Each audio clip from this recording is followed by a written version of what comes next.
વડોદરા મહાનગરપાલિકાની દબાણ શાખા દ્વારા મંગલ બજાર વિસ્તારના દબાણો દૂર કર્યા હતા। વડોદરા મહાનગરપાલિકાની દબાણ શાખા દ્વારા અવારનવાર મંગલ બજાર વિસ્તારોમાં દબાણ દૂર કરવાની નામપૂરતી કામગીરી કરવામાં આવે છે। દબાણો દૂર કર્યાના થોડા સમય બાદ જ ફરી સ્થિતિ યથાવત થઈ જતી હોય છે। શહેરના મંગળ બજાર વિસ્તારમાં આજે અચાનક જ પાલિકાની દબાણ શાખાની ટીમ ફરી ત્રાટકી હતી। સ્થાનિક પોલીસ બંદોબસ્ત લઈને દબાણ શાખાએ મંગળ બજારમાંથી 2 ટ્રક જેટલો હંગામી સામાન કબજે લીધો હતો। શહેરના મધ્યમાં આવેલ મંગળ બજારમાં આજે ઓચિંતીની દબાણ શાખાની ટીમ ત્રાટકી હતી। વાડી સિટી અને ટ્રાફિક પોલીસને સાથે રાખીને અહીંના હંગામી દબાણો દૂર કરવા સાથે સામાન પણ કબજે કરવાની કાર્યવાહી કરવામાં આવી હતી। દબાણ શાખાની ટીમ સવારના સમયે અહીં આવી પહોંચતા ગેરકાયદેસર રીતે રસ્તાને નડતરરૂપ લારી ગલ્લા પથારા લગાવી દેનારાઓમાં ભાગદોડ મચી ગઈ હતી।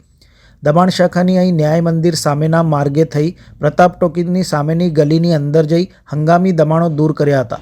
સમગ્ર કાર્યવાહી દરમિયાન પાલિકાની દબાણ શાખાએ અલગ અલગ જગ્યાએથી 2 ટ્રક જેટલો ગેરકાયદેસર સામાન જપ્ત કર્યો હતો।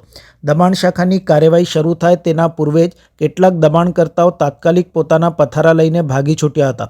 ઉલ્લેખનીય છે કે દબાણ શાખા દ્વારા મંગળ બજારમાં નડતરરૂપ દબાણ અંગે ક્યારેક કાર્યવાહી કરવામાં આવતી હોય છે, પરંતુ ગણતરીના કલાકોમાં જ અહીંના દબાણો ફરી જેસે તે થઈ જતા હોય છે।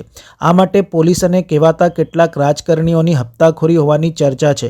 આજે દૂર કરવામાં આવેલ દબાણો બાદ કેટલાક સમય સુધી અહીં રસ્તા ખુલ્લા રાખી શકાશે તે હવે જોવું રહ્યું।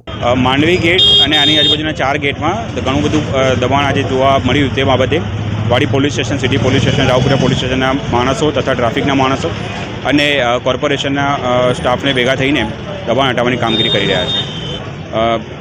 માંડવી ગેટથી શરૂ કરીને લહેરીપુરા ગેટ સુધી આવ્યા અને ત્યાંથી પછી લહેરીપુરા ચોકીથી દૂધવાડા મહોલ્લા થઈને ફરી પાછા માંડવી ગેટ તરફ અમે જ્યાં પાર્કિંગ નથી અને નો પાર્કિંગ ઝોનમાં જે ગાડીઓ મૂકવામાં આવી છે તેના પર કાનૂની કાર્યવાહી કરવામાં આવશે।